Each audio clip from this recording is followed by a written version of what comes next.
వైసీపీకి strong warning ఇచ్చారు AP deputy CM Pawan Kalyan. తూర్పుగోదావరి జిల్లా పెరవాలిలో అమరజీవి జలధార ప్రారంభోత్సవ కార్యక్రమంలో పాల్గొన్న పవన్ మాజీ సీఎం జగన్ వైసీపీ నేతలపై విరుచుకుపడ్డారు.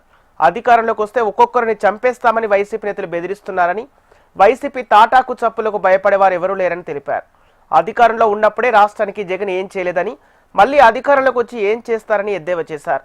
అధికారంలో ఉన్నప్పుడే వైసీపీకి భయపడలేదన్న పవన్ గీత దాటి మాట్లాడితే తాట తీస్తామని వార్నింగ్ ఇచ్చారు. మీరు అధికారంలో ఉన్నప్పుడు మీ బెదిరింపులకి మేము భయపడలేం. మీరు అధికారంలో ఉన్నప్పుడు మీరు చేసే దౌర్జన్యాలకి మేము భయపడలేం. అలాగే మిమ్మల్ని తగ్గించడం కూడా నాకు ఇష్టం లేదు. కానీ మీరు బాధ్యతగా మెలగకుండా ఒక్కొక్కరిని చంపేస్తాం, మళ్ళీ మేము వస్తాం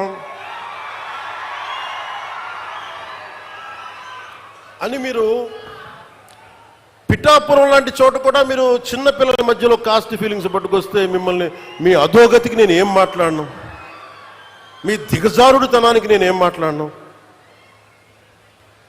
ప్రకృతిని ప్రేమించేవాడు, తల్లిదండ్రులను గౌరవించేవాడు చేసే పనులా ఇవి? పిల్లలకి కులాలను పట్టుకొస్తాము, ఆపద